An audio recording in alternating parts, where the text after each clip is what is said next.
Hello दोस्तों, episode की शुरुआत में हम देखते हैं कि पूरा जापान केओस में डूब चुका है। हर तरफ पैनिक का माहौल है। टेलीविजन चैनल्स लगातार इमरजेंसी ब्रॉडकास्ट चला रहे हैं और इंटरनेट पर सिर्फ एक ही टॉपिक ट्रेंड कर रहा है, वॉर। न्यूज रिपोर्टर बताती है, अभी अभी एक बड़ी ब्रेकिंग न्यूज सामने आई है। आज सुबह सनराइज से पहले न्यू JA ऑपरेटिव्स और एंटी न्यू JA इंसर्जेंट्स के बीच मैसिव क्लैशेस शुरू हो चुके हैं। ये वायलेंट बैटल्स एक ही टाइम पर मल्टीपल लोकेशंस में फैल चुकी हैं और फिलहाल इनके रुकने का कोई साइन दिखाई नहीं दे रहा। पूरे जापान में केओस फैल चुका है। हजारों लोगों के मारे जाने या घायल होने की आशंका जताई जा रही है। इसी बीच सीन शिफ्ट होता है एक ऊंची बिल्डिंग के रूफटॉप पर, जहां शिन और तनाबता आमने सामने खड़े हैं। शिन लगातार लाइटनिंग फास्ट पंच बरसा रहा है, लेकिन तनाबता हर सिंगल अटैक को कैजुअली ब्लॉक कर देता है। तभी रिवील होता है कि शिन की एबिलिटी अब पहले से कहीं ज्यादा ओवर पावर हो चुकी है। अब उसकी पावर सिर्फ दूसरे लोगों के माइंड को इन्फ्लुएंस करना नहीं रही, वो अपने खुद के ब्रेन को भी मैनिपुलेट कर सकता है। यानी उसने अपने बॉडी की नेचुरल लिमिटेशंस को फोर्सिबली रिमूव कर दिया है। अब उसकी बॉडी ह्यूमन लिमिट्स को कंप्लीटली सरपास कर चुकी है। अचानक शिन लाइटनिंग स्पीड से आगे बढ़ता है, लेकिन तनाबाटा इंस्टेंटली जंप करके अटैक डॉज कर देता है और अपना गिटार बजाने की कोशिश करता है। उसी मोमेंट शिन समझ जाता है कि अगर गिटार बज गया तो सब खत्म हो जाएगा। वो तुरंत राइट किक मारता है ताकि तनाबाटा गिटार से साउंड प्रोड्यूस ही ना कर पाए। फिर नाइफ निकालकर स्ट्रिंग्स काटने की कोशिश करता है, लेकिन अगले ही सेकंड उसका नाइफ ही टूट जाता है। ये देखकर शिन लिटरली फ्रीज हो जाता है। तनाबाटा कहता है, इतने सॉफ्ट पिक से तुम मेरी एक्स नहीं बजा सकते।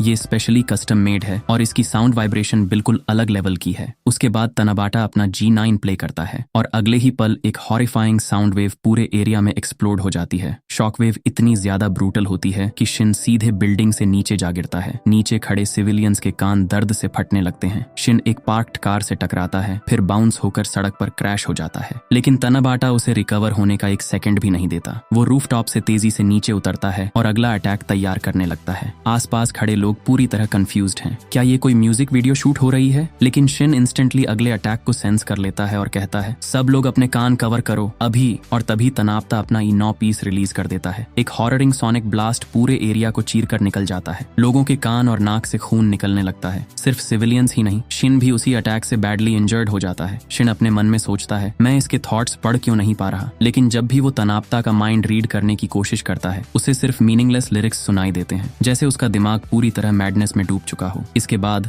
तनाबता का मूड धीरे धीरे बदलने लगता है। डैम, शायद मैं डाउन फील कर रहा हूँ। चाहे मैं की बदलूं या वाइब को और बढ़ाऊं, साउंड बस और तीखा होता जा रहा है। सब कुछ कॉपीड जैसा सुनाई दे रहा है। फिर वो आगे कहता है, डैम इट, मुझ में कोई टैलेंट ही नहीं है। लेकिन तभी उसके चेहरे पर एक क्रीपी स्माइल आ जाती है। मुझे समझ आ गया, मैं इसी फीलिंग पर एक सॉन्ग लिखूंगा। मेरा नया सॉन्ग सुनने के लिए थैंक्स। मेरे नए सॉन्ग का नाम है टैलेंट म्यूट। उसकी बात सुनकर शिन जेन्युइनली डर जाता है, क्योंकि अगर तनाबाटा ने सिटी के बीच फुल पावर परफॉर्मेंस शुरू कर दी तो डिस्ट्रक्शन अनइमेजिनेबल हो जाएगी। तभी अचानक पूरे सिटी के जायंट स्क्रीन्स पर एक फेस दिखाई देता है साकामोटो का, और उसके सामने खड़ा होता है केई उजुकी। अगले ही पल साकामोटो बिल्डिंग से जंप कर देता है। उसका पहला पंच सीधे उजुकी के फेस पर लगता है। इम्पैक्ट इतना मॉन्स्ट्रस होता है कि उजुकी दूर जाकर एक स्ट्रक्चर से टकरा जाता है, लेकिन साकामोटो रुकता नहीं। वो लगातार ब्रूटल ब्लोज बरसाना शुरू कर देता है। ये देखकर तनाबता भी थोड़ी देर के लिए सरप्राइज हो जाता है और कहता है, तो वो अभी भी जिंदा है। लेकिन उसी मोमेंट शिन अटैक कर देता है। तनाबता गिटार से उसका पंच ब्लॉक कर लेता है, लेकिन इम्पैक्ट इतना इंसेन होता है कि तनाबता पीछे स्लाइड हो जाता है। फिर तनाबता इरिटेटेड होकर बोलता है, इसमें वो इम्पैक्ट ही नहीं है। किलिंग और म्यूजिक दोनों सेम है, वही ओल्ड गार्बेज जो कभी काम नहीं आते। मेरी ट्यूनिंग ही बिगड़ गई है। उसकी बात सुनकर शिन कहता है, ओल्ड गार्बेज जो भी हो, असली चीज वो नहीं होती। मायने रखती है सिर्फ उसके पीछे की फीलिंग। उसके बाद शिन एक भारी रोड साइन उठाता है और पूरी ताकत से तनाबाटा की तरफ फेंक देता है। इम्पैक्ट इतना खतरनाक होता है कि तनाबता सीधे ट्रेन ट्रैक्स पर जा गिरता है। शिन कहता है, मिस्टर साकामोटो भी अभी लड़ रहे हैं, इसलिए मैं अब हार नहीं सकता। लेकिन तभी तनाबता कोल्ड एक्सप्रेशन के साथ शिन को कहता है, तुम्हारी आवाज सुनकर मेरे कान दर्द करने लगते हैं। और उसी मोमेंट एक हाई स्पीड ट्रेन उसकी तरफ तेजी से आने लगती है। शिन तुरंत पैनिक में चिल्लाते हुए कहता है, तनाबटा पीछे हटो। लेकिन तनाबटा बिल्कुल रिएक्शन नहीं देता। वो बस अपने सामने एक छोटा स्टम्प बॉक्स रखता है और इलेक्ट्रिक गिटार बजा देता है। अगले ही सेकंड एक हॉररिंग शॉकवेव ब्लास्ट होती है और पूरी स्पीड से आ रही ट्रेन लिटरली हवा में उड़ जाती है। मेटल के पीसेस हर तरफ रेन की तरह उड़ने लगते हैं। पूरा एरिया कंप्लीटली डिस्ट्रॉय हो जाता है। शिन का सिस्टम लिटरली हैंग हो जाता है, क्योंकि उसने पहली बार तनाबता की ट्रू डिस्ट्रक्टिव पावर देखी थी। फिर तनाबता शिन को घूरते हुए कहता है, अब तैयार हो जाओ असली ब्लास्ट के लिए। इसके साथ ही नेक्स्ट चैप्टर में उनकी फाइट और भी इंटेंस होने वाली है। तनाबता लगातार अपनी गिटार बजाकर डेडली साउंड वेव्स छोड़ सकता है, जिनसे शिन को लगातार लगातार बचना पड़ेगा, जबकि आसपास की पूरी सिटी धीरे धीरे डिस्ट्रॉय होने लगेगी। फाइट बढ़ने के साथ शिन को समझ आ सकता है कि सिर्फ रॉ स्ट्रेंथ से तनाबाटा को हराना पॉसिबल नहीं है, इसलिए वो अपनी क्विक थिंकिंग और बैटल आईक्यू का इस्तेमाल करके साउंड अटैक्स और गिटार इक्विपमेंट की वीकनेस ढूंढने की कोशिश करेगा। दूसरी तरफ शायद सकामोटो और उजुकी की फाइट भी कंटिन्यू होगी। साथ ही ये भी रिवील हो सकता है कि तनाबता के अंदर टैलेंट को लेकर इतनी इनसिक्योरिटी आखिर क्यों है। शायद उसके पास्ट में कुछ ऐसा हुआ होगा जिसने उसका कॉन्फिडेंस पूरी तरह तोड़ दिया हो, और यही वीकनेस शायद शिन के लिए उसे रोकने की बन सकती है।